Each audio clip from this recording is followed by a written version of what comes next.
ya, kita akan masuk ke metabolisme lipid. Nah, seperti yang kalian sudah pahami bahwa lipid itu merupakan sekelompok atau segolongan senyawa yang relatif tidak larut dalam air tetapi larut dalam pelarut organik ya, dan merupakan bahan penyusun membran sel atau organel organ-organ sel gitu ya, dan juga lipoprotein. Nah, ada beberapa jenisnya, itu kan kemarin juga sudah disampaikan di struktur fungsi biomolekul gitu ya, dari asilgliserol, kolesterol, fosfolipid dan seterusnya gitu ya, tergantung juga sesuai dengan fungsinya. Nah, fungsi lipid secara umum, gitu ya, secara umum, nah itu bisa sebagai sumber energi meskipun tidak sebagai sumber energi utama, ya kan? Nah, tapi yang utama sebetulnya adalah sebagai cadangan penghasil energi. Lipid itu sebagai cadangan penghasil energi yang lebih utamanya dibandingkan dengan sumber energi itu sendiri. Karena sumber energi itu kita tahu fungsi dari karbohidrat. Kemudian juga ada sebagai hormon, kan? Kemudian kemarin contohnya ya ada beberapa hormon yang mengandung atau yang senyawanya termasuk ke dalam golongan lipid. Kemudian pelarut beberapa vitamin, yaitu vitamin A, D, dan E dan K, gitu ya. Jadi ada vitamin yang tidak larut dalam air. Contohnya vitamin A, D, E, dan K, tetapi dia akan larut dalam lipid atau lemak. Kemudian sebagai isolator panas, ya kan, kemudian pelindung organ penting dan juga ciri kelamin sekunder. Ini beberapa fungsi lipid, gitu kan, jika secara umum dan masing-masingnya akan berbeda, ya. Kalau sumber energi atau penghasil energi itu kan trigliserida, gitu ya. Kemudian kalau hormon itu nanti terkait dengan ada kolesterol dan seterusnya, gitu ya.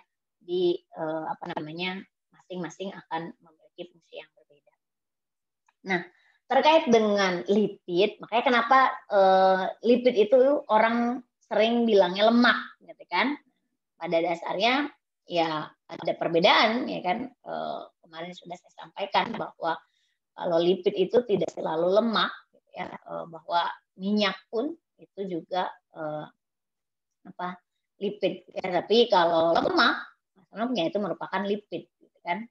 Nah, kenapa bahwa lipid itu identik dengan lemak? Karena memang ketika lipid baik itu minyak ataupun berupa lemaknya itu sendiri, ketika dia dihidrolisis, ketika dia mengalami reaksi metabolisme di dalam tubuh, dia akan menghasilkan suatu asam lemak, ya.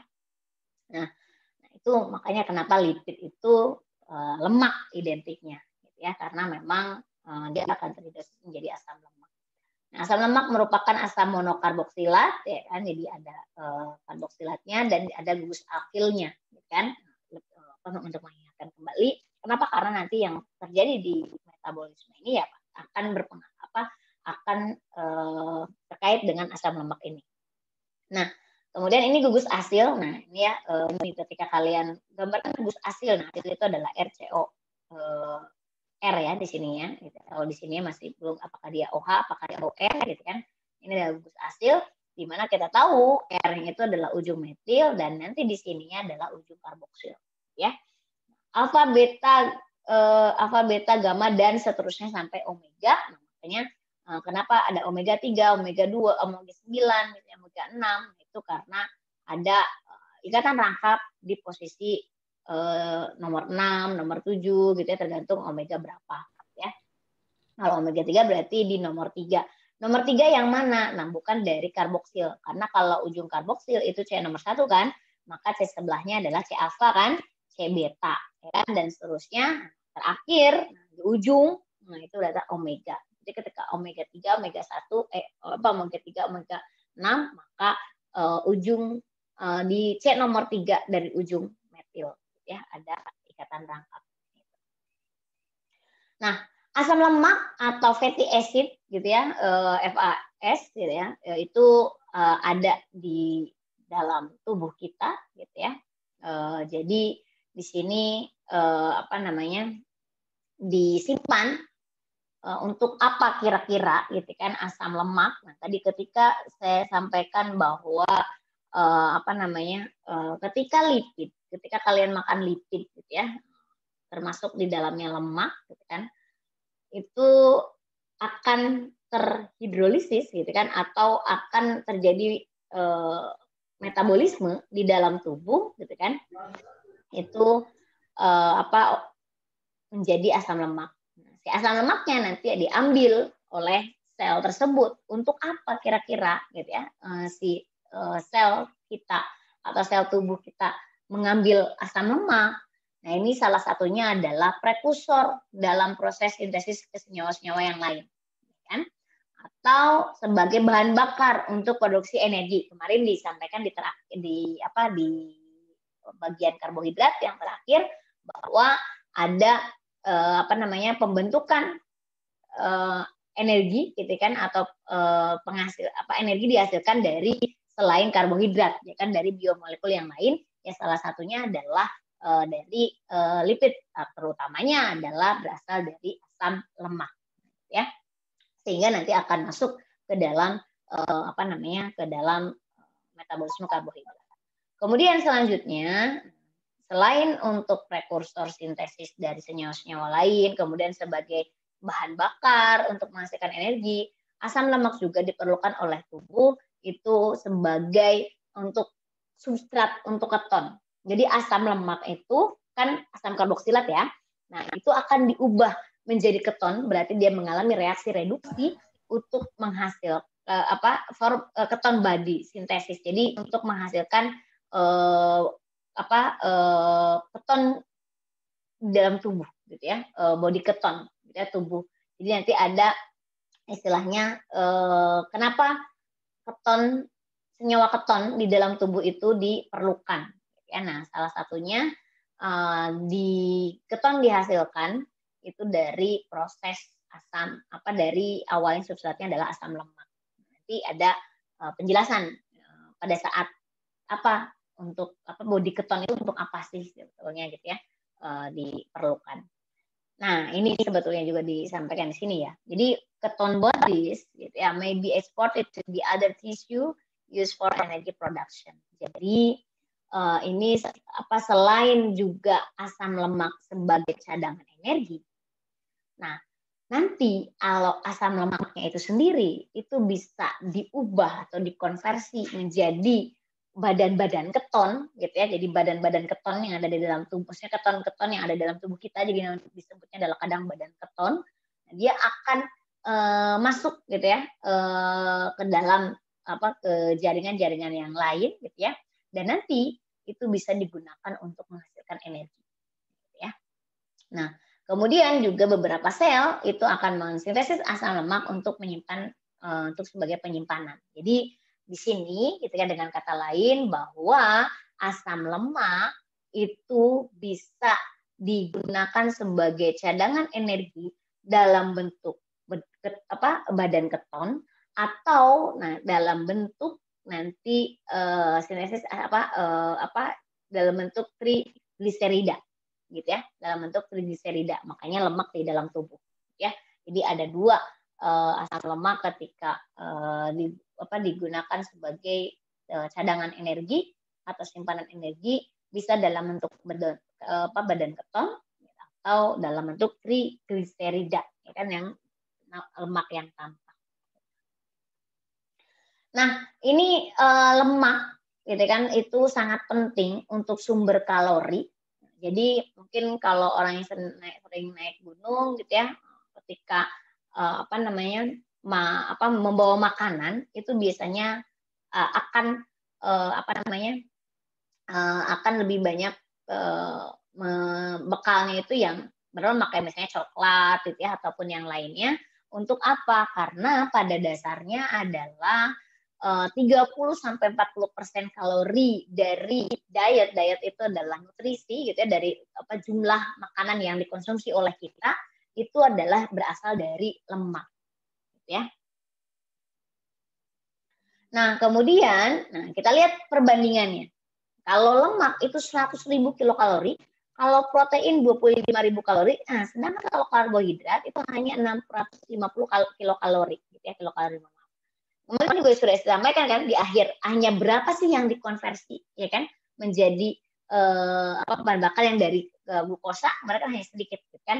Nah, kalau lemak itu lebih besar gitu ya, dibandingkan dengan karbohidrat ataupun protein.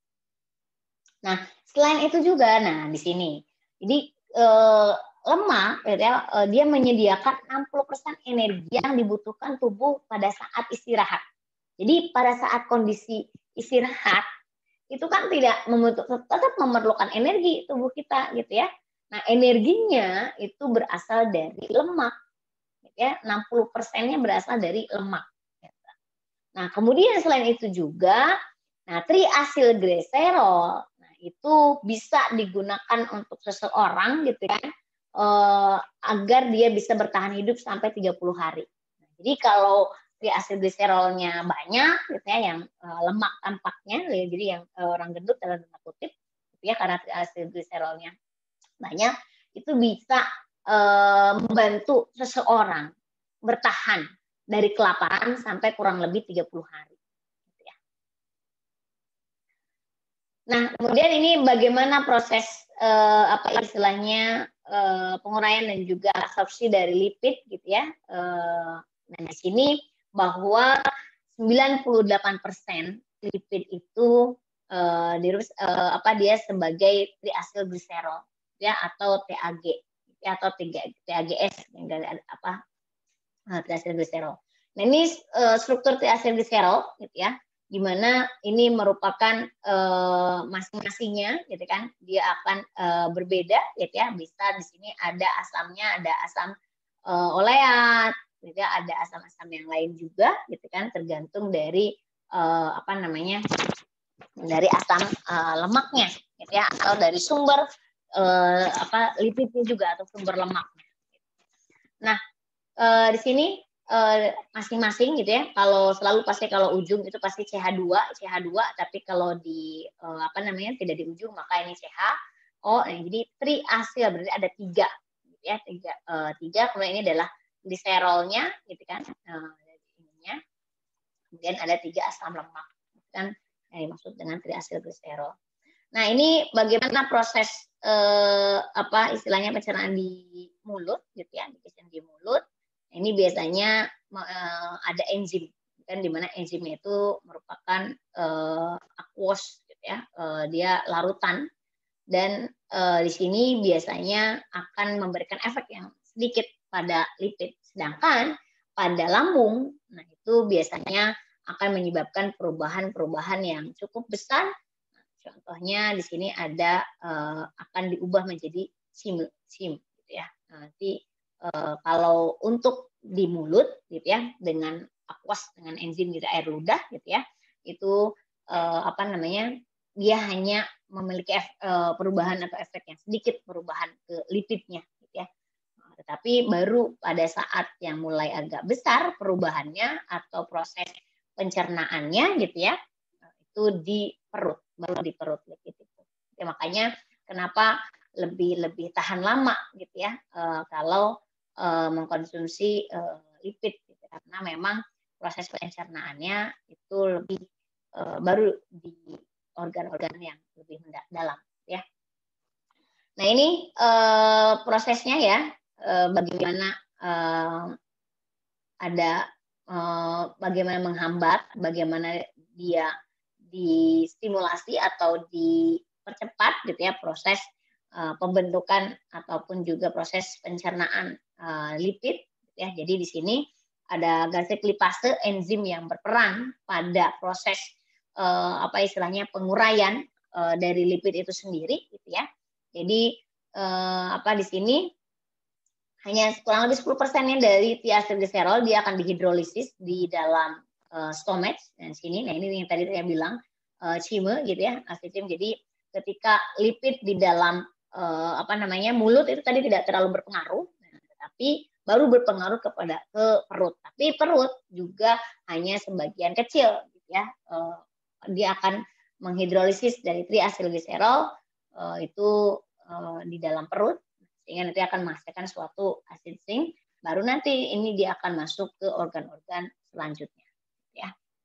Nah, jadi ini si chyme ini dia akan menstimulasi stokinin atau CCK dan untuk menghasilkan suatu bil itu kayak istilahnya untuk dia bisa masuk ke sel-sel gitu ya, si lipidnya. Ini ya emulsifier. Karena kita tahu lipid atau lemak itu kan tidak larut dalam air, ya kan? Sehingga akan sulit dia bergerak di dalam tubuh kita karena tubuh kita kan kebanyakan air, sehingga dia akan diubah terlebih dahulu, ya kan? Si lipidnya itu gitu kan menjadi kayak bil gitu ya. Bil itu suatu emulsifier, saya lupa artinya apa.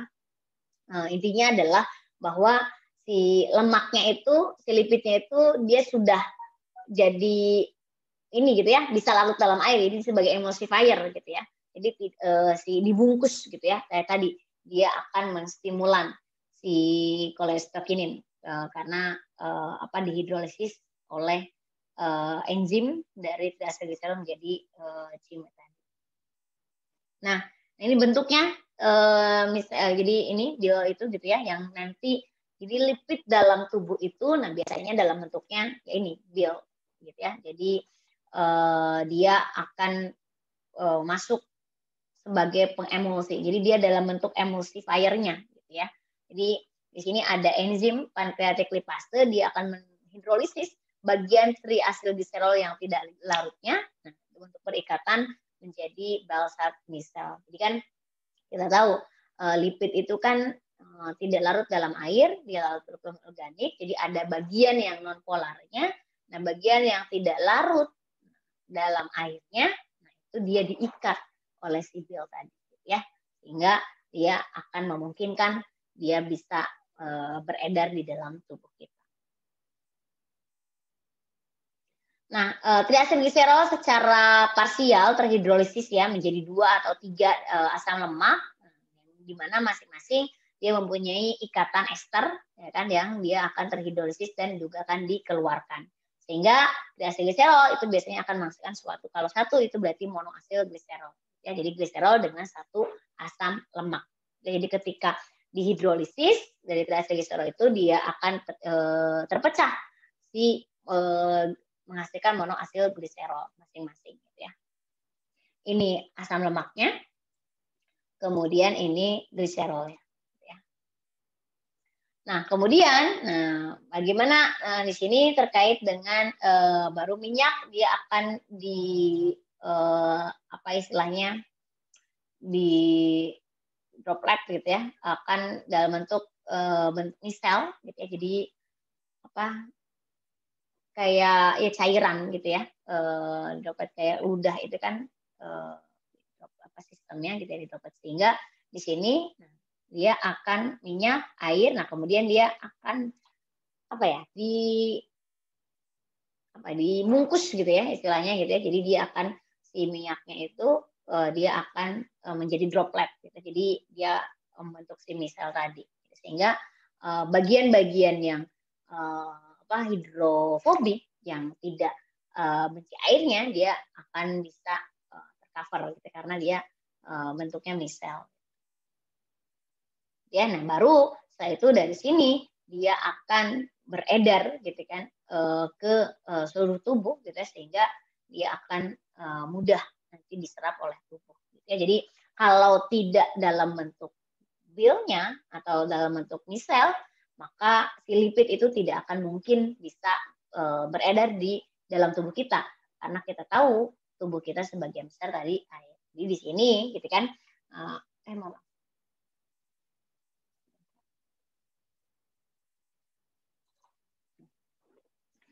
jadi ada bagian hidrofobik, ada bagian hidrofilik ya kan, yang bagian polar kepalanya, dan nanti bagian yang hidrofobiknya itu bagian yang yang si ekornya, tapi dia ada di dalam gitu ya, yang bagian hidrofobiknya itu di dalam, bagian kepalanya yang hidrofilik itu di luar, sehingga dia akan mudah terbawa oleh air yang di dalam tubuh kita. Jadi bukan hilang, hanya saja yang bagian hidrofobiknya dia ditaruhnya di dalam gitu ya, sehingga yang munculnya itu bagian hidrofilik. Maksud dia si misel ini gitu kan lihat gambarnya seperti ini gitu ya. Jadi dia bagian hidrofobik pada asam lemak atau pada monoasil gliserol dia ada di dalam kan, tetapi bagian dalamnya, nah garamnya bagian yang polar-polarnya. Nah, sehingga dia bisa larut gitu ya ke bawah air. Istilahnya dibungkus gitu ya, si non polarnya itu dibungkus oleh yang polar-polarnya sehingga nggak kelihatan, sehingga yang nanti dia yang bergerak itu yang bagian polarnya gitu ya. Maksudnya jadi nggak hilang, tetapi dia dibungkus dalam tanda kutip sedemikian rupa gitu ya. Jadi kayak gini aja gitu ya, kalau kita lembaran-lembaran gitu kan, dia akan sulit bergerak. Tapi kalau dibulet-buletin gitu ya, kemudian kan akan lebih mudah terbawa. Gambaran kasarnya seperti itu. Jadi si misel ini dia cukup kecil gitu ya, dia sehingga dia akan bisa masuk atau berpenetrasi ke dalam membran yang ada di dalam sel pencernaan. Gitu ya. Jadi lipid di dalam tubuh kita itu pasti mengalirnya dalam tanda kutip. Makanya ketika kemarin kan ada LDL, HDL bentuknya bulat gitu ya, bulat-bulat. Nah, itu maksudnya dia si miselnya itu. Jadi dia sudah membentuk si misel agar dia bisa beredar di peredaran darah. Nah, ini kita lihat bagaimana triasilgliserol dikombinasikan dengan membran dan larut air gitu ya, yang larut dalam protein yang larut dalam air, sehingga dia akan menghasilkan kilomikron, suatu lipoprotein. Nah, ini jadi kalau tadi gitu kan membentuk si misel, nah di sini juga selain itu triasilgliserol itu dia akan bisa berikatan dengan membran dan protein yang larut dalam air membentuk suatu namanya adalah kilomikron. Nah, ini juga selain dalam bentuk misalnya lipid dalam peredaran tubuh, ketika dia direaksikan dengan protein atau bereaksi dengan protein, maka dia akan menghasilkan suatu lipoprotein, ya kan? Yang disebutnya bentuknya adalah kilomikron. Nah, ini kilomikron ini juga yang banyak sekali beredar di dalam tubuh. Ini bagian-bagiannya ya. Jadi ini yang kuning yang kayak ekor gitu ya. Di sini ada ekornya, ini adalah membran lipid, jadi yang tidak larut dalam airnya. Ini bagian protein, ini yang bagian larut dalam airnya, kemudian ini triasilgliserol ya. Sehingga di cover membentuk suatu kilomikron. Jadi ini kilomikron. Kalau tadi bile gitu ya, tadi yang belum berikatan dengan protein. Kalau ini yang berikatan dengan protein sehingga bagiannya disebut lipoprotein atau kilomikron itu sendiri ya. Nah, si kilomikron inilah yang nanti akan membawa triasilgliserol dari sel-sel pencernaan ke dalam sistem peredaran tubuh melalui jaringan pembuluh limfa. Gitu ya, di kilomikron dalam bentuk kilomikron. Nah, kemudian triasilgliserol yang ada di dalam tubuh gitu ya, yang kayak gitu di sistem peredaran darah kita, dia akan terhidrolisis menghasilkan gliserol dan asam lemak. Nah, kemudian baru gliserol asam lemak ini yang akan diabsorpsi oleh sel dan juga diproses lebih lanjut untuk menghasilkan energi melalui proses pembentukan asetil-CoA atau disimpan dalam lipid sebagai asam sebagai lemak di dalam tubuh pada jaringan adiposa ya. Jadi gitu ya, tadi prosesnya gitu kan, bagaimana awalnya lipid masuk, kok bisa lipid itu dia berinteraksi ya di dalam tubuh kita karena tubuh kita itu air, sedangkan lipid tadi tidak larut dalam air. Itu beberapa prosesnya gitu ya. Dan tubuh sudah mengalami seperti itu. Baru setelah triasilgliserol itu yang ada di dalam peredaran darah itu, kemudian dia akan mengalami hidrolisis menghasilkan asam lemak dan gliserol, gitu kan? Dan asam lemak gliserol ini kemudian diserap oleh sel dan dilakukan mengalami reaksi lebih lanjut sehingga akan menghasilkan energi melalui pembentukan asetil-CoA. Nah, kemarin kalau kalian ingat ya kan, asetil-CoA itu adalah input dari siklus asam sitrat, ya kan? Nah, sehingga nanti akhirnya di sini bisa menghasilkan energi. Atau bisa juga disimpan sebagai lipid pada sel lemak atau jaringan adiposa, yaitu dalam bentuk trigliserida. Ya, bukan triasilgliserol tapi trigliserida. Nah, ini contohnya kita lihat, ini trigliserida ya. Ini trigliseridanya.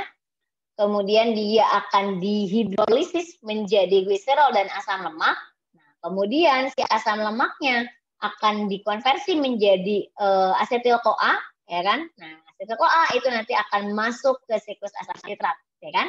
Nah, siklus asam sitrat nanti ini menghasilkan asetil asam sitrat ya, ke siklus asam sitrat, atau nah dia akan membentuk asetoasetat yang nanti akhirnya akan menghasilkan suatu badan keton.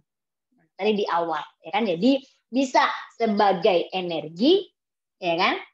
Sebagai energinya adalah masuk ke siklus asam sitrat melalui konversi asetil-CoA, atau si asetil-CoA ini dia akan disimpan dalam bentuk lipid. Nah, ini bisa melalui asetoasetat, ya, asetoasetat, ya, badan keton, atau juga melalui pembentukan trigliserida itu sendiri. Mohon maaf. Nah, kemudian yang gliserolnya bagaimana? Nah, gliserolnya akan diubah menjadi gliseraldehyde 3 fosfat, dan ini nanti sebagai akan masuk ke jalur glikolisis, ya kan? Ada gliseraldehyde 3 fosfat kalau kalian bisa cek di glikolisis, atau juga di sini sebagai produk gluconeogenesis, ya. Nah, ini bagaimana korelasi lipid dengan metabolisme lipid dengan karbohidrat juga bisa terlihat dari ya secara umumnya seperti ini. Ini adalah inti sel, kalau ini adalah jaringan adiposa yang menyimpan lemak, gitu kan. Nah, sehingga di sini kita lihat, gitu kan, bagaimana prosesnya, gitu kan, dari apa yang harus terjadi sebelum triacylglycerol itu masuk ke dalam peredaran darah. Ya, jadi lemak ataupun lipid yang kita konsumsi di dalam makanan kita sehari-hari masuk ke dalam mulut. Nah, dibantu dengan ludah. Nah, tadi saya bilang tidak ada efek penyerapan ataupun juga pencernaan ya. Nah, baru di perut, nah itu dia mengalami churning action namanya, atau di sini dia akan menghasilkan suatu chyme. Tadi saya bilang acid sign. Nah, di sini dibantu juga dengan ada enzim lipase yang akan menghidrolisis sebagian kecil dari asilgliserolnya, ya, 10%. Nah, baru, nah di sini lipid lemak diturunkan gitu ya, atau dikeluarkan dimasuk ke dalam CHIM gitu ya, kemudian beberapa dalam bentuk monoasilgliserol gitu ya, ketika sudah dihidrolisis triacylglycerolnya menjadi monoasilgliserol.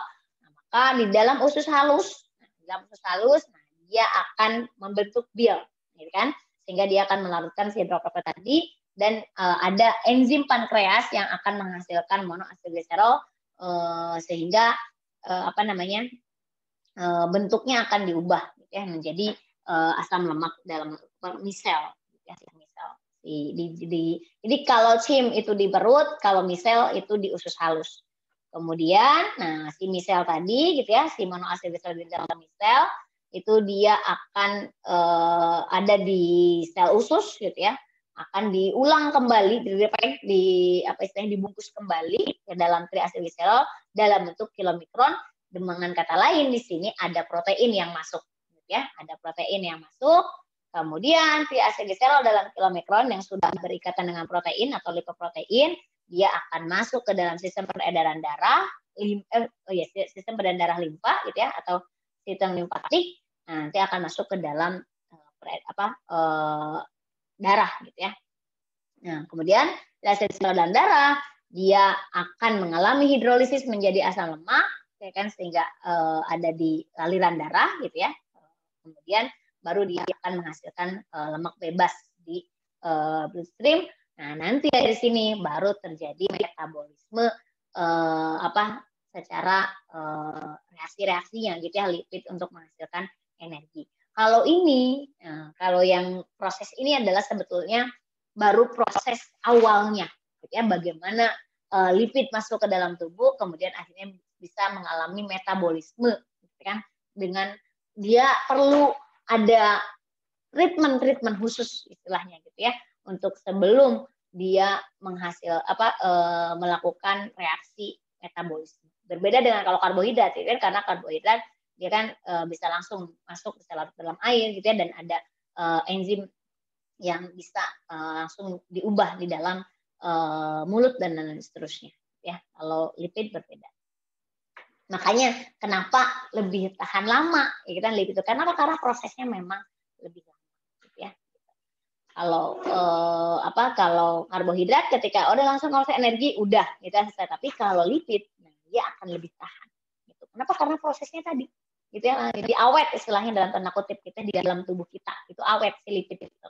Kenapa? Karena dia tidak langsung dikonversi ya. Nah, kita lihat bagaimana penyimpanan triacylglycerol dan pergerakannya. Nah, jadi triacylglycerol itu disimpan di jaringan adiposa, gitu, atau adipos atau adipocyte, gitu ya. Dan dia di sini disimpan dalam bentuk triacylglycerol. Jadi ini nukleo inti, gitu ya. Nah, kemudian ini adalah sitosol. Nah, maka ada jaringan adiposa. Nah, ini adalah di sini. Ya. Nah, kemudian nanti si triacylglycerol ini, nah yang disimpan di jaringan adiposa itu, gitu ya, dia akan dihidrolisis menghasilkan asam lemak ketika dibutuhkan. Asam lemak ini nanti akan bisa mengalami reaksi lebih lanjut untuk bisa menghasilkan energi. Nah, ini yang maksud dengan jaringan adiposa gitu ya. Adiposa itu temukan kebanyakan untuk di jaringan subkutaneus. Ya, jadi ini adiposa. Jadi disimpan sebagai energi dan nanti biasanya akan lepas geseran panas. Ya. Kemudian, nah ini adalah ada kontrol hormonal dalam lipofilisis gitu. Jadi untuk penguraian lipid itu dikontrol secara hormonal. Jadi jadi ketika lipid atau triacylglycerol atau trigliserida gitu ya, yang disimpan di dalam adiposa tadi di breakdown atau dipecah dengan menggunakan enzim lipase itu di bawah kendali hormon ya. Nah, hormonnya apa saja? Yaitu adalah epinefrin, glukagon, dan insulin.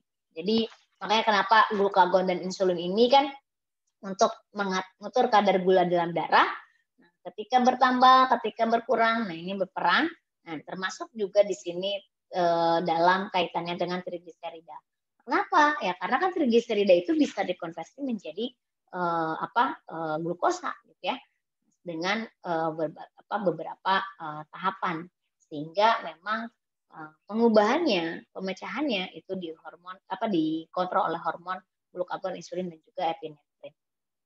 Kita lihat epinefrin dan glukagon, nah dia akan menstimulus atau mempromosikan, memecah lipid dengan kata lain untuk lipolisis. Kenapa? Karena kadar glukosa dalam darahnya kan berkurang, ya kan? Ketika kadar glukosa dalam darah berkurang, maka harus ada supply kan, harus ada. Kalau kita nggak ada asupan dari makanan, nah maka dari mana sih glukosanya? Ya dari trigliserida salah satunya. Nah, sehingga si epinefrin, si glukagon ini dia menyuruh dalam tanda kutip si trigliserida untuk bisa mengalami lipolisis yang nanti akhirnya akan menghasilkan suatu energi atau glukosa.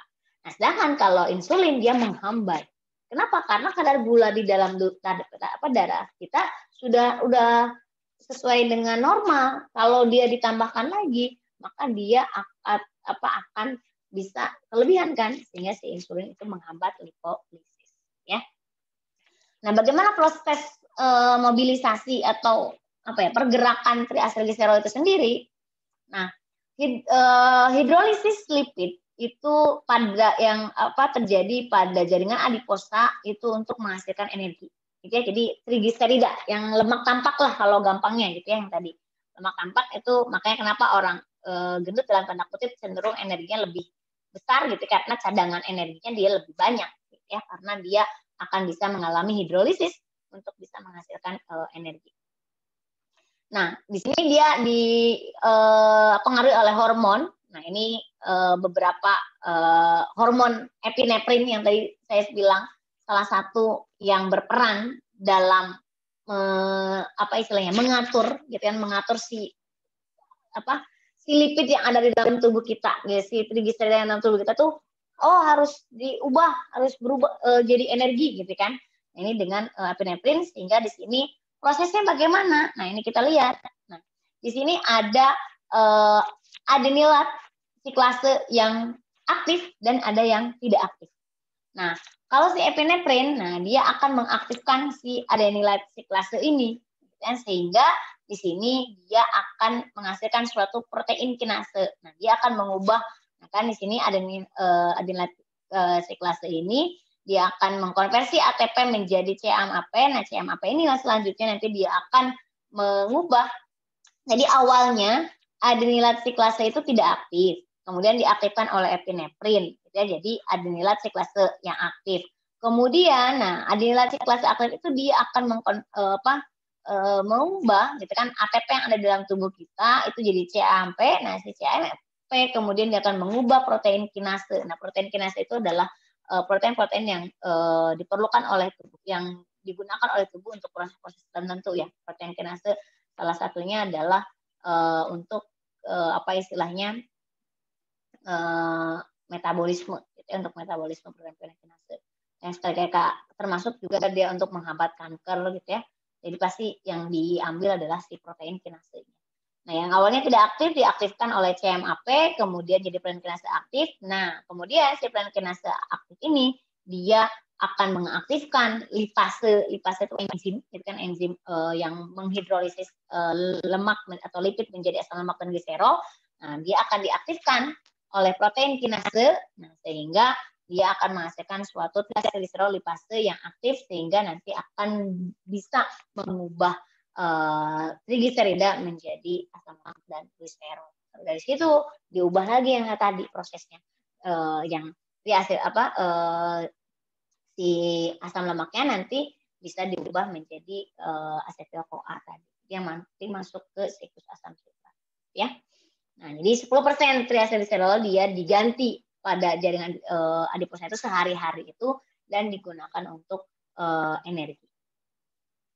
Nah, bagaimana hidrolisis dalam penyimpanan triacylglycerol jaringan adiposa, gitu ya, jaringan adiposa yang dimana dia dipengaruhi oleh hormon yang akan menghasilkan CMAP pada melalui atau dalam jaringan adiposa, ya prosesnya. Jadi epinefrin dia akan mengaktifkan, gitu kan? Jadi mengaktifkan si membran si sel, terutama di dalam lipase, prosesnya tadi, gitu ya, prosesnya yang tadi lebih rinci. Dan dia akan menghasilkan adenylat siklase. Nah, adenylat siklase itu kan kemarin di hormon untuk meningkatkan aktivitas kan, untuk meningkatkan aktivitas, sehingga di sini dia akan menghasilkan CMAP, sehingga si CMAP dia akan menghasilkan membuat yang awalnya tidak aktif jadi aktif, gitu ya.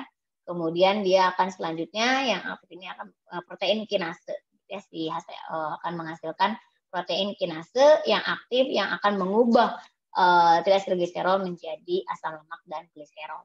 Sehingga asam lemak dan gliserolnya kemudian itu setelah di dalam jaringan adiposa, maka dia akan keluar, maka dia nanti akan masuk ke dalam jaringan metabolisme lipid itu sendiri. Jadi prosesnya sangat ini ya, apa istilahnya ya, sangat panjang. Jadi tidak langsung gitu ya. Nah, ini prosesnya. Jadi ini contoh yang lain. Jadi ada triacylglycerol lipase dengan adanya epinefrin atau glukagon dan seterusnya sehingga menghasilkan suatu monoacylglycerol lipase yang bisa dikonversi nanti menjadi asetil-CoA, ya. Jadi 3 kali. Ya, terus karena apa? Karena ya trigliserida, gitu ya. Jadi, nah ini di sini meskipun dia ada 3 kali terhidrolisisnya, tetapi yang diaktifkan oleh epinefrin itu hanya sekali, gitu ya. Bisa diaktifkan kembali ya kalau ada epinefrin dan glukagonnya lagi. Jadi dia hanya meskipun dia mengalami hidrolisis menjadi bentuk asam lemak 3 kali, tetapi yang diaktifkan dalam oleh epinefrin itu hanya satu triacylglycerol-lipase. Nah, kemudian bagaimana prosesnya setelah itu? Nah, asam lemak dan gliserol kan, nah, baru masuk ke metabolisme dari gliserol itu sendiri, metabolisme asam lemak, gitu kan, untuk menghasilkan energi. Nah, yang pertama adalah metabolisme gliserol. Nah, di sini hanya satu gliserol yang dibentuk dari masing-masing dari setiap triacylglycerol yang terhidrolisis. Jadi hanya satu saja ya yang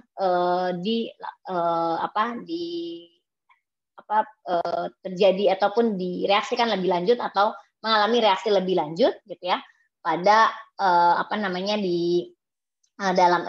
masuk ke peredaran darah dan akhirnya masuk ke dalam hati dan juga ginjal untuk proses metabolisme.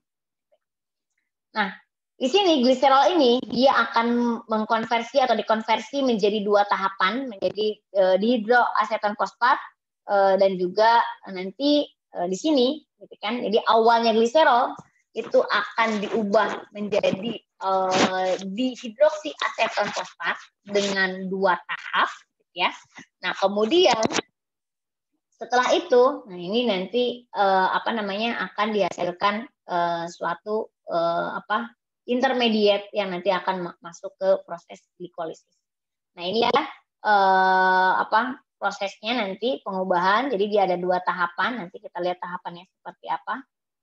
Nah ini jadi awalnya, jadi gliserol ini kan. Nah ini adalah gliserol. Jadi gliserol itu C-nya ada 3, kan? C-nya ada 3. CH2 OH ujungnya CH2. Nah itunya OH H, gitu ya CH. Jadi CH2OH, CHOH, CH2OH, gampang kan gliserol. Itu, nah kemudian dia akan ada ATP, dalam tubuh kan selalu ada ATP gitu ya. Nah ADP dia akan mengalami ADP perubahan gitu kan, dikonversi jadi ATP-nya. Nah dengan bantuan enzim gliserol kinase, nah selalu ketika pelibatan ATP maka ada kinase gitu ya, gliserol kinase. Kemudian selanjutnya, nah dari sini berarti kan ada gugus fosfat masuk. Jadi fosfat masuk itu dari ATP, gitu ya. Nah kemudian setelah gliserol fosfatnya, gitu akan diubah menjadi dihidroksiaseton fosfat. Jadi ini gliserol fosfat, bisa di atas, bisa di bawah ya sama saja. Bisa di atas, bisa kita anggap misalnya kita di bawah. Nah kemudian dengan reaksi, nah ini mengalami reaksi oksidasi ya, sehingga si pembawa elektronnya atau NAD plusnya dia akan mengalami reduksi menjadi NADH, ya kan? Sedangkan si gliserol fosfatnya dia mengalami oksidasi menjadi keton, ya kan? Nah, jadi ini yang berubah adalah gus fungsinya saja, ya kan? Nah, yang awalnya di sini ada COH, jadi di sini keton. Oke, jadi dihidroksi aseton fosfat. Nah, dari dihidroksiaseton fosfat nanti akan masuk ke jalur hidrolisis ya. Nah, jadi di sini gunakan ATP ya untuk fosforilasi ya. Dan mereduksi NAD+ menjadi NADH ya kan, karena di sini si gliserol fosfatnya teroksidasi, maka NAD+-nya dia terreduksi menjadi NADH ya. Ini jadi dia nih teroksidasi bentuknya menjadi keton. Kemudian, nah tadi dihidroksiaseton fosfatnya kemana? Nah, ini dia sebagai intermediate dari glikolisis.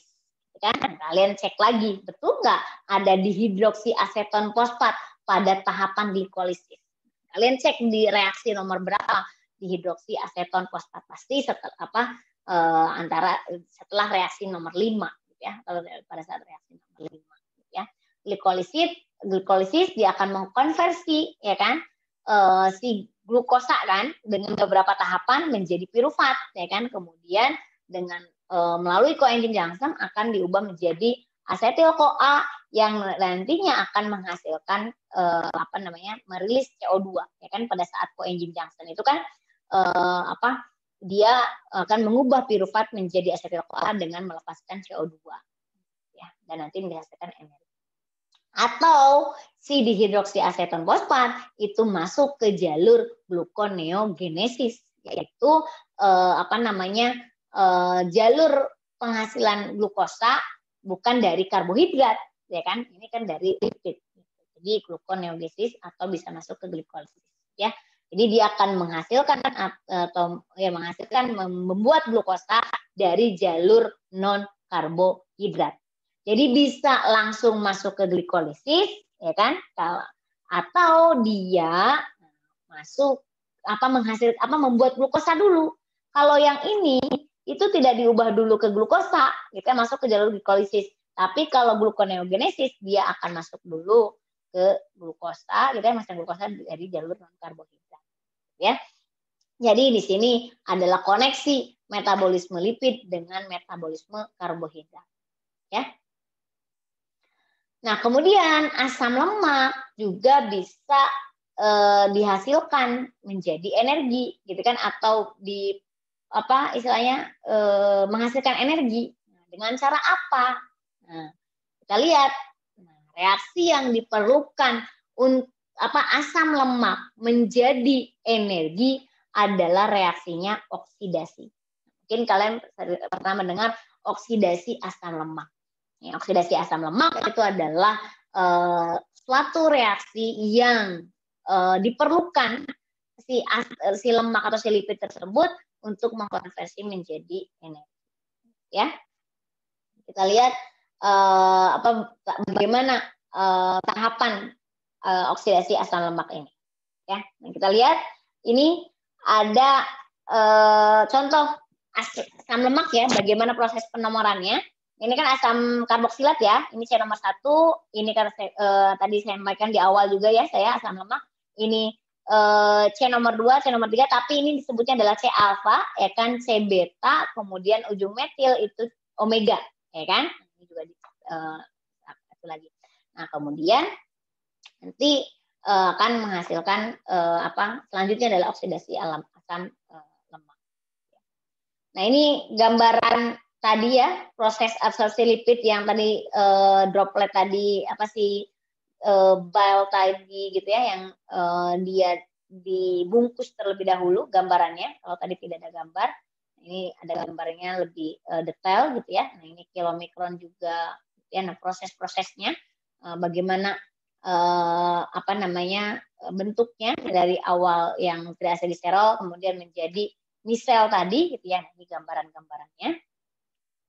Tapi ini sudah dijelaskan tadi ya, jadi tidak akan secara detail lagi. Nah, di sini kita lihat metabolisme lemak itu terutama untuk asam lemak nanti oksidasinya ya dipecah menjadi gliserol yang mengalami glikolisis dan masuk siklus Krebs sebagai asetil-CoA tadi ya. Asetil-CoA dipecah dan glikolisis untuk menghasilkan CO2, air dan ATP. Nah, sedangkan kalau yang asam lemaknya ya kan itu bisa menghasilkan 4 sampai 463 molekul ATP. Kalau kemarin kan untuk di satu glukosa itu hanya sekitar 30-an gitu ya molekul ATP. Tapi kalau lemak itu bisa sampai 400-an tergantung dari panjangnya rantai asam lemak itu sendiri. Jadi lemak ini memiliki berat per molekulnya 5 kali lebih besar dari glukosa gitu ya. Dan per gramnya lemak di sini maksudnya asam lemak ya, menghasilkan 3 kali lebih banyak molekul ATP daripada glukosa. Sehingga lemak banyak dipergunakan sebagai penyimpanan energi yang lebih efisien ya. Ini juga sudah dijelaskan tadi gitu ya. Saya saya lanjut ya. Dan tadi sudah dijelaskan kalau ini gambarnya lebih gampang. Tadi yang ini proses oksidasi gliserol ya. Di oksidasi gliserol itu jadi sebetulnya metabolisme lipid itu ya oksidasi gliserol sama oksidasi asam lemak, gitu kan? Itu. Tapi prosesnya tidak seperti itu dulu, gitu ya. Tapi ada tahapan tadi membentuk kilomikron, membentuk bile, gitu ya. Jadi ada beberapa tahapan yang harus dilewati. Makanya si lipid itu awet. Kenapa? Karena dia harus memiliki melalui tahapan-tahapan tertentu untuk dia bisa dikonversi, gitu ya. Nah, ini tahapan tadi gliserolnya ada 3 ya. Tadi itu kan ada fosforilasi, masuk ATP ya kan dengan enzim gliserol kinase, diingatkan kembali. Kemudian selanjutnya adalah oksidasi, kemudian isomerisasi. Jadi bisa jalur glikolitik tadi ya, atau jalur gluconeogenesis. Sama ya. Nah, ini prosesnya lebih rinci gitu ya. Jadi ini gliserol 3 fosfat setelah mengalami dari gliserol menjadi gliserol 3 fosfat dengan adanya ATP gitu ya, dengan gliserol kinase, maka akan diubah menjadi teroksidasi gitu ya. Ini tahapannya, tahap yang kedua adalah oksidasi, yang pertama adalah fosforilasi. Kemudian yang ketiga isomerisasi. Jadi dari gliseraldehyid 3 fosfat itu menjadi dihidroksiaseton fosfat. Ya, jadi ini atau sebaliknya. Jadi ini dia awalnya keton menjadi aldehid gitu ya. Kan sama saja gitu ya.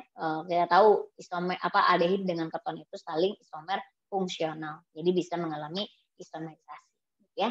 Di tahapan gliserol menjadi untuk masuk ke jalur glikolisit atau gluconeogenesis itu ada 3 ya kan, fosforilasi ya kan dengan gliserol kinase, kemudian oksidasi, kemudian isomerisasi. Nah, ini berapa sekarang ATP yang dihasilkan dalam proses oksidasi gliserol? Nah, ini kita lihat.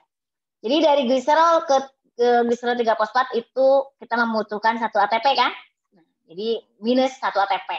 Kemudian dari gliserol 3 fosfat menjadi dihidroksiaseton fosfat itu dihasilkan 2,5 ATP. Karena apa? Karena menghasilkan 1 NADH ya, tadi di kalau reaksinya. Kemudian gliseraldehyid 3 fosfat itu akan diubah menjadi pirufat. Nah, kemudian dari kita tahu kalau pirufat itu dia akan memerlukan atau menghasilkan 1 NADH dan 2 ATP sehingga 4,5 ATP kan? Karena 1 NADH itu 2,5 ATP. Kemudian pirufat dikonversi menjadi asetil-CoA, ya kan? Yaitu memerlukan 1 NADH sehingga 2,5 ATP, dan asetil-CoA dalam siklus Krebs itu kan 10 ATP di penjelasan saya kemarin, ya kan? Karena apa? Karena ada 3 NADH, 1 FADH2 dan 1 GTP. Sehingga total oksidasi gliserol ini akan menghasilkan 18,5 ATP. Tapi prosesnya ya sama, melalui tadi masuk ke siklus glikolisis ya kan, pirufat, dan masuk ke siklus asam sitrat kan, sehingga ini korelasi antara lipid dengan karbohidrat ya. Nah, ini di satu oksidasi gliserol akan menghasilkan 18,5 ATP, tapi melalui tahapan glikolisis ini ketika masuk ke jalur glikolisis yang akhirnya nanti ke siklus asam sitrat ya. Nah, kemudian kalau asam lemaknya, kita tahu asam lemaknya harus diaktifasi terlebih dahulu. Nah, di sini aktivasi asam lemak itu kompleks, tetapi dia pada intinya itu adalah bagaimana cara penguraian atau degradasi dan juga sintesis asam lemak itu sendiri, gitu ya. Nah, di sini di sitosol asam lemak, kan, kemudian dalam membran bagian dalam juga dia ada asam lemak itu nanti akan direaksikan dengan coenzim Janssen. Kalau di mitokondria nanti asam lemak dan juga coenzim Janssen itu nanti akan dilakukan reaksi namanya adalah beta oksidasi. Jadi oksidasi asam lemak terutama di matriks mitokondria itu adalah beta oksidasi. Nanti yang akan dijelaskan adalah reaksi beta oksidasi dari asam lemak ya. Nah, ini awalnya. Jadi bagaimana asam lemak, perpindahan asam lemak ke mitokondria. Kan awalnya di membran bagian luar ya, di sitosol. Nah, kemudian masuk ke membran bagian dalam ya kan, dengan bantuan coenzim Janssen gitu ya. Nah, jadi asam lemak akan diubah menjadi asil-CoA gitu kan, dengan adanya coenzim Janssen. Kemudian dia akan mengubah gitu kan, di sini nanti di dalam membran itu adalah karnitrin. Nah, nanti si karnitrin ini akan akan diubah si asam lemaknya menjadi asil karnitrin, dan selanjutnya nanti dia bisa akan masuk ke matrik. Jadi harus dalam bentuk karnitin terlebih dahulu, sehingga si asil CoA itu dia masuk ke dalam matrik mitokondria yang akhirnya akan mengalami beta oksidasi.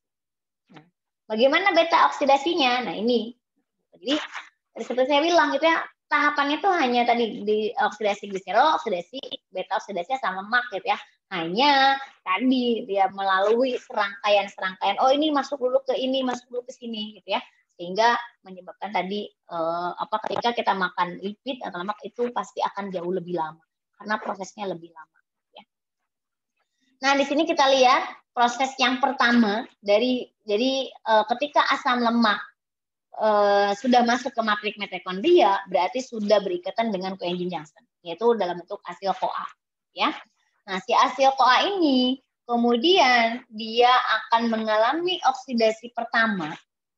Oksidasi pertama, dia dengan bantuan enzim asil CoA dehidrogenase. Nah, seperti saya sudah sampaikan bahwa ketika dehidrogenase itu berarti di sini dia akan terjadi reaksi, kan? Di mana reaksinya adalah reaksi oksidasi, gitu kan? Reaksi oksidasi di mana di sini yang mengalami yang teroksidatornya, gitu ya, ada FAD dan FADH. Dia diubah menjadi FAD2. Gitu. Jadi oksidatornya adalah FAD. Kenapa reaksi oksidasi? Karena dari ikatan tunggal menjadi ikatan tangkap, ya kan? Jadi trans delta enyl CoA, kemudian dia mengalami hidrasi. Hidrasi itu berarti molekul air masuk, ya hidrasi itu, sehingga terbentuklah suatu L3-hidroasil CoA. Kemudian terjadi reaksi oksidasi kembali. Nah, kalau oksidasi itu pasti dehidrogenase. Ya, ini adalah substratnya, kan? L3-hidroksiasil CoA dehidrogenase. Nah, kalau kalau tadi yang pertama oksidatornya adalah FAD, kalau yang kedua adalah NAD+, ya kan menjadi NADH. Nah, dia yang akan mengalami reduksi, sedangkan si substratnya dia mengalami oksidasi, ya. Kemudian setelah mengalami oksidasi yang kedua, kemudian dia mengalami tiolisis. Jadi oksidasi pertama, kemudian hidrasi, oksidasi kedua, kemudian dia mengalami tiolisis, yaitu di mana namanya tiol. Tiol itu berarti kan ada S-nya pasti. Nah, S-nya itu akan lepas, ya. Jadi dia akan tiolase, si tiolnya akan putus, gitu ya, akan lepas. Nah, sehingga di sini dia akan menghasilkan pemutusan dari 3 ketoasil CoA, gitu ya. Dia masuk si ini. Nah, ini adalah tiolase ya. Jadi enzim si S-nya masuk si tiolnya, kemudian dia akan mengkonversi atau memecah si ini, gitu ya. Jadi tiolisis, jadi lisis yang disebabkan oleh tiol. Gitu ya. Kemudian selanjutnya, nah nanti baru ketika si asil CoA ini, jadi ini asil CoA dan ini, jadi nah si asil CoA ini dia balik lagi terus. Jadi akan menghasilkan suatu bentuknya spiral, gitu ya, dalam proses pembentukan asam lemak. Nah, jadi di sini untuk ATP-nya, jadi pada saat asil CoA ini dia akan terkoneksi ke transfer elektron dan akhirnya akan menghasilkan suatu ATP. Nah, tapi di sini total ATP untuk sekali asam lemak itu, gitu ya, itu dia akan menghasilkan totalnya adalah 34. Dari mana 34? Nah, ini gambaran kasarnya. Nah, ini yang tahap pertama kan FAD kan, diperlukan FAD gitu kan. Nah, kemudian yang tahap ketiga dikurangi NAD+, gitu kan. Nah, sehingga di sini total ATP per spiral itu 5 ATP. Kemudian kalau contohnya asam palmitat, di mana asam palmitat itu 16 karbon, maka dia akan menghasilkan asetilnya itu 8. Karena dibagi 2. Ya. Nah, asetilnya, jadi ketika jumlah karbonnya 16, maka dia akan menghasilkan gugus asetilnya 8. Nah, kemudian, selanjutnya jumlah spiralnya gitu ya, apa istilahnya ya, istilahnya itu beberapa kali putaran gitu ya. Putarannya asam lemak itu adalah 8 dikurangi 1. Jadi 7 putaran, 7 kali 5, 35, kemudian dikurangi dengan 1 karena dia dibutuhkan 1 ATP tadi. Ya, sehingga untuk asam lemak asam palmitat itu akan dihasilkan 34 ATP untuk 1 kalinya, ya, 1 kali putaran. Nah, ini prosesnya sebetulnya 16 karbon tadi, gitu ya. Bagaimana dia akan menghasilkan menghasilkan 34 ATP tadi. Prosesnya tadi reaksinya adalah reaksi oksidasi, kemudian hidrasi, kemudian oksidasi yang kedua, kemudian juga mengalami reaksi piolisis, ya. Kita lihat contohnya. Nah, ini bagaimana proses reaksi beta oksidasi untuk palmitat, ya. Jadi dia akan menghasilkan 8 asetil-CoA, di mana 8 asetil-CoA ini dia akan konversi masing-masing asetil-CoA-nya, ya kan, C2, 1, 2, 3, 5, 6, 7, 8. Nah, masing-masing di sini akan menghasilkan 7 NADH dan 7 FADH2. Tinggal dikalikan saja, gitu ya, 1 NADH berapa, 1 FADH2 berapa, ya kan, itu 1 NADH 2,5, ya kan, 1 FADH2 itu 1,5.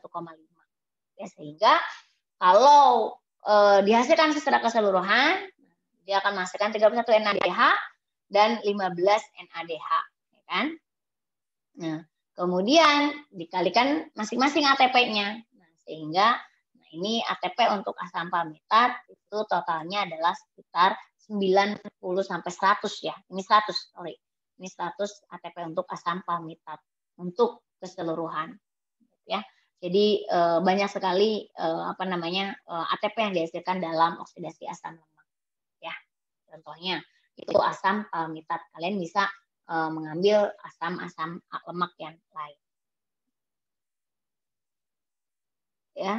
Nah, ini, dan kemudian, nah di sini setelah dikurangi 2 ATP, gitu kan, nanti dia diaktifasi, gitu kan, menjadi AMP siklik, kemudian jadi gugus fosfat yang berenergi tinggi, yang nanti akhirnya akan ditambahkan 8 ATP untuk memperoleh 8 kali putaran dalam siklus asam citrat, ya. Nah, sehingga totalnya itu 106 ATP, ya, dari 8 dikurangi 2 ditambah 100 sehingga jadi 106 ATP yang dihasilkan dari asam palmitat. Asam lemaknya asam palmitat, C-nya 16. Kalau C-nya 20 ya pasti akan lebih banyak ATP. Dengan kata lain, ya, ini siklus beta oksidasi asam lemak itu tergantung dari panjangnya asam lemak. Dia akan menentukan ada berapa kali reaksi oksidasinya, ya. Nah, ini terkait dengan jumlah asetil-CoA-nya.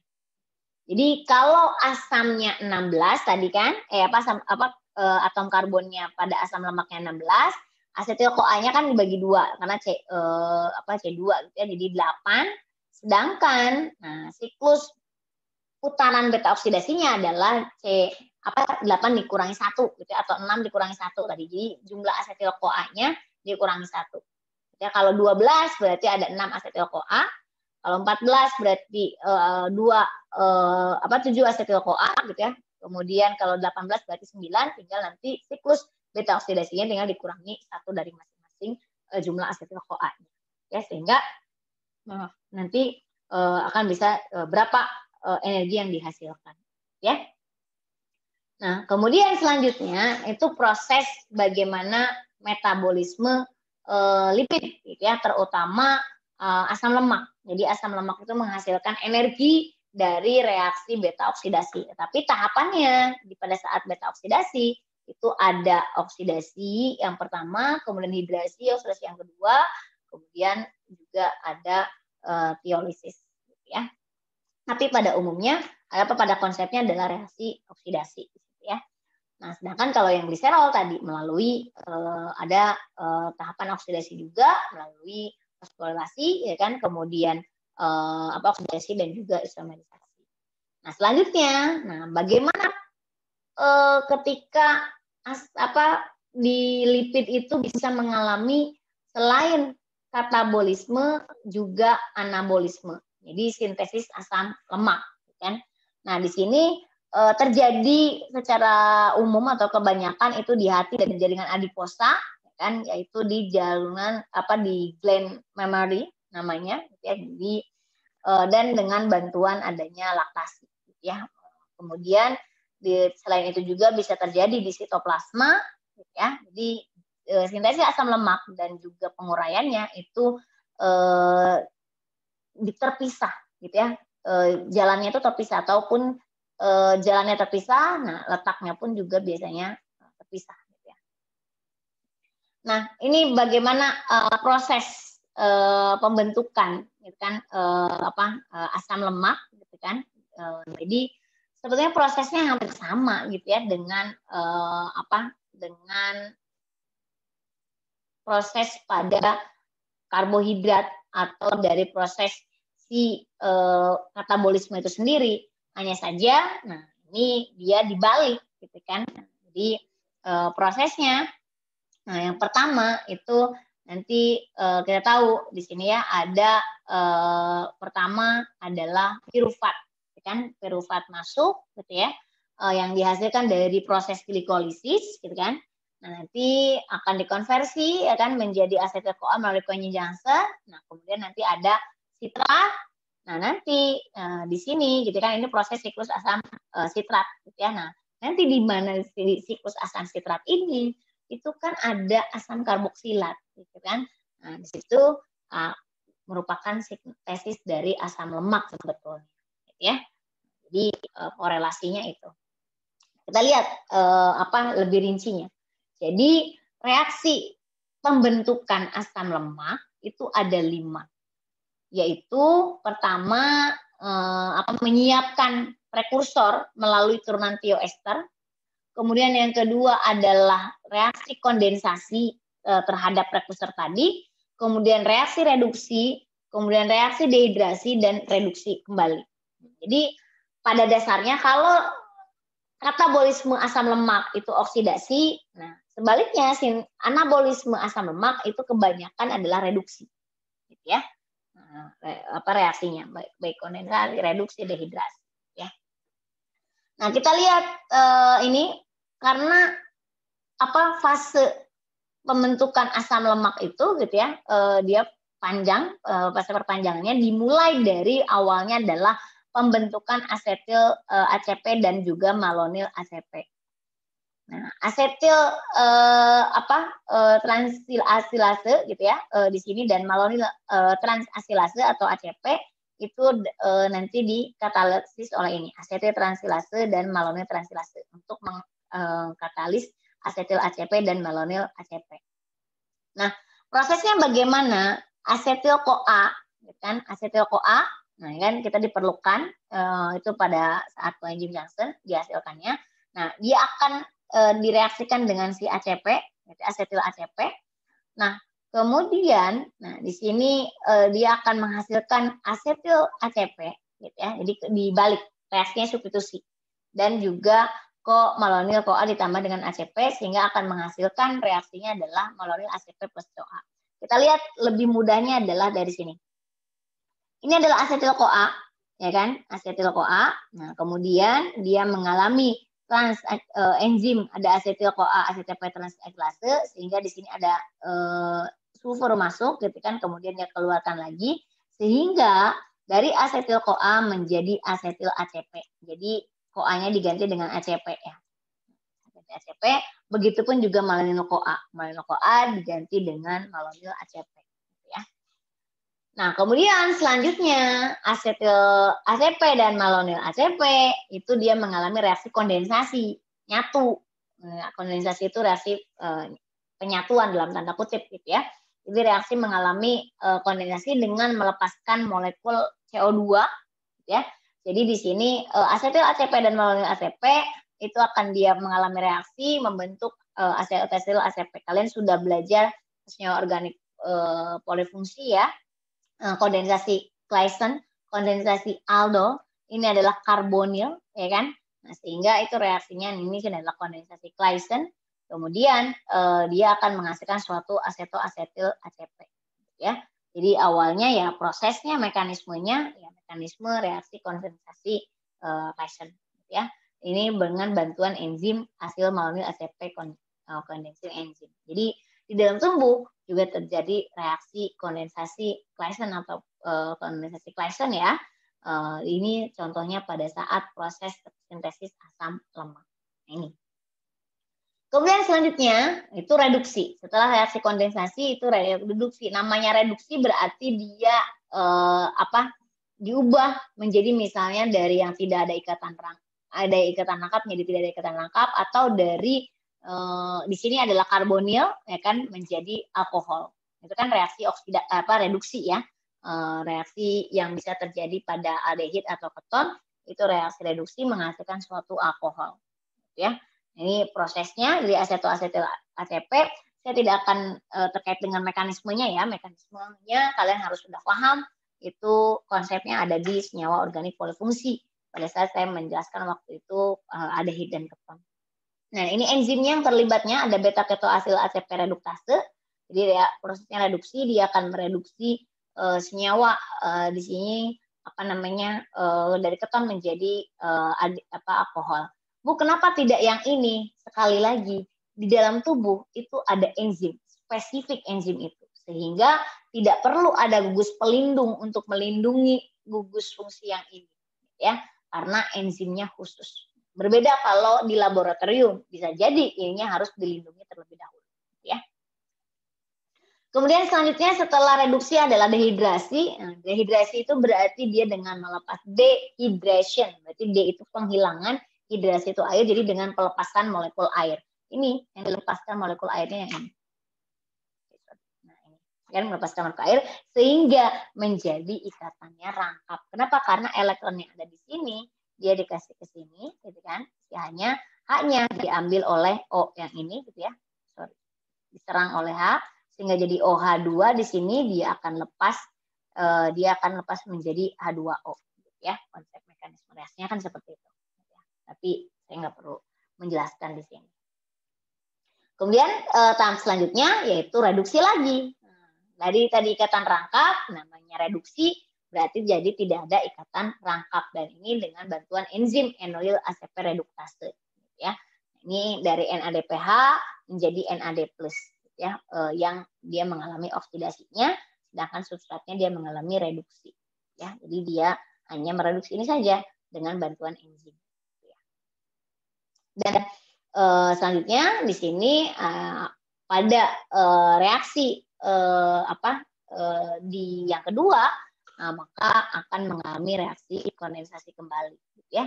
Jadi kondensasi, reduksi, dehidrasi, reduksi dan seterusnya. Jadi tahapannya akan berulang, ya. Jadi dia akan perpanjangan. Sehingga di tahap akhir selanjutnya adalah bagaimana si asam lemak itu dibentuk, di mana palmitol ACP itu dia dihidrolisis dengan menggunakan tioesterase yang akan menghasilkan suatu palmitat, ya, dengan adanya air di sini. Jadi dihidrolisis. Jadi kalau hidrolisis itu adalah masuk air, kalau dehidrasi gitu ya, itu berarti mengeluarkan air. Ya, beda. Dengan kata lain di sini untuk biosintesis asam lemak, terutama asam lemaknya asam palmitat dari asetil-CoA, maka di sini diperlukan 8 asetil-CoA dan 14 NADPH, sehingga pasti memerlukan 14 H+ ya, ini H+ yang maaf di atas, dan 7 ATP serta H2O. H2O-nya di bawah. Nah, sehingga menghasilkan asam palmitat dan 8 koenzim A, dan ada bentuk teroksidasinya, gitu kan, dan ada 7 ADP. Ini proses sintesis dari asam lemak itu sendiri, ya. Nah, jadi review degradasi asam lemak itu tadi ya. Jadi asam lemak merupakan bentuk simpanan energi metabolik yang paling efisien, di mana di situ ada triasilgliserol, ada 3 asam lemak dan gliserol. Nah, si TAG-nya didegradasi gitu ya, oleh enzim lipase di dalam usus harus menjadi asam lemak dan gliserol.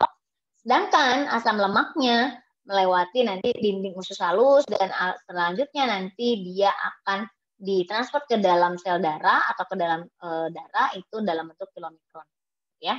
Nah, kilomikron baru nanti dia akan didegradasi lagi. Ini kan menjadi asam lemak gliserol. Asam lemak gliserol yang baru mengalami reaksi oksidasi, ya. Nah, prosesnya seperti itu sebetulnya ya, yang tadi disampaikan Ahwan. Jadi tahapan degradasi asam lemak adalah oksidasi, hidrasi, oksidasi, tiolisis, gitu kan. Kemudian kalau tahapan tadi sintesisnya, tahapannya adalah kondensasi, reduksi, gitu kan. Pasti tahapannya adalah kondensasi, reduksi, kondensasi, kemudian dia dehidrasi, dan akhirnya terakhir dialisis juga, ya. Nah, yang terakhir itu ada ketogenesis, yaitu di mana dia pembentukan badan keton, yaitu di sini contohnya ada asetoasetat, ada beta hidroksibutirat, dan juga aseton. Nah, ini badan-badan keton. Jadi dari asetil-CoA dengan 3 tahapan itu bisa ke ya diaseton, ya. Nah, kemudian nanti beta hidroksibutirat itu jadi nanti bisa masuk ke 3 hidroksibutonic acid. Asetoasetat itu nanti dia akan menjadi asetoasetil asid kalau dalam bentuk asam, ya. Jadi ini 3 bentuk badan keton yang bisa dibentuk dari asam lemak, ya kan, yang kemudian diubah menjadi asetil-CoA. Nah, tidak melalui oksidasi asam lemak yang tadi ya, tetapi dengan jalur yang lain menghasilkan badan keton, ya.